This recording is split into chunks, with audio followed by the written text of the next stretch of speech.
નમસ્કાર, આમ જોઈ રહ્યા છો નેશન પ્લસ ન્યૂઝ. હું છું આપની સાથે હેતલ ભગત. વડોદરા શહેરના નવા બજારમાં હોમ ડેકોરની દુકાન ભડકે બળી હોવાની માહિતી સાંપડી રહી છે, જેમાં દુકાન નંબર 58માં ફર્નિચરની દુકાન સહિત ગોડાઉનમાં આગ લાગી છે. વડોદરા શહેરના નવા બજારમાં હોમ ડેકોરની દુકાન ભડકે બળી હોવાની માહિતી સાંપડી રહી છે. દુકાન નંબર 58માં ફર્નિચરની દુકાન સહિત ગોડાઉનમાં આગ ફાટી નીકળી છે. આગે વિકરાળ સ્વરૂપ લેતા બીજા માળ સુધી આગ પ્રસરી હતી, જેમાં દાંડિયા બજાર ફાયર સ્ટેશનના જવાનો સ્થળ પર દોડી આવ્યા હતા, જેને લઈને પાણીનો મારો ચલાવી આગ ઉપર કાબુ મેળવવા પ્રયાસ હાથ ધરાયો હતો. મધરાત્રિએ બનેલી ઘટનાથી જાનહાનિ થતા મોટી દુર્ઘટના ટળી હતી. શોર્ટ સર્કિટને કારણે આગ લાગી હોવાનું અનુમાન લગાવવામાં આવી રહ્યું છે, ત્યારે બીજી તરફ લાખોના નુકસાનની શક્યતા વ્યક્ત કરવામાં આવી છે.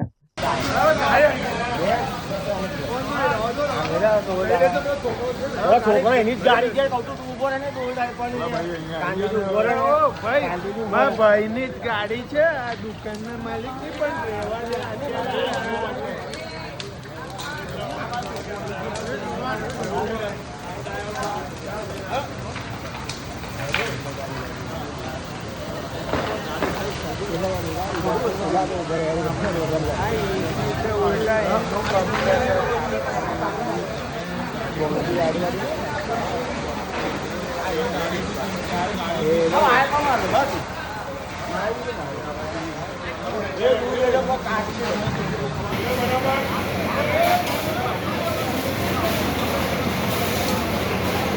નવા બજારની અંદર 58 નંબરની દુકાનમાં એક ફર્નિચરની દુકાન છે અને પડદા ને એવું બધું એમાં છે. એમાં આગ લાગી હતી, લગભગ 1 વાગ્યાના આસપાસ આગ લાગેલી. એ આગ અત્યારે કાબૂમાં લઈ લીધેલી છે અને કુલિંગ પદ્ધતિ અત્યારે ચાલુ છે.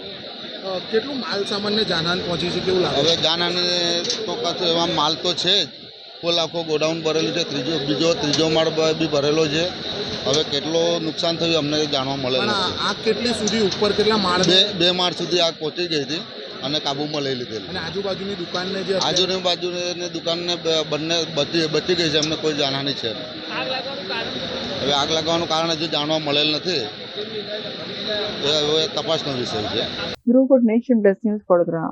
સમાચારોના સતત અપડેટ મેળવવા માટે અમારી નેશન પ્લસ ન્યૂઝની યુટ્યુબ ચેનલને સબસ્ક્રાઇબ કરો, બેલ આઇકન દબાવો અને જોડાયેલા રહો ફેસબુક, ઇન્સ્ટાગ્રામ અને ટ્વિટર પર.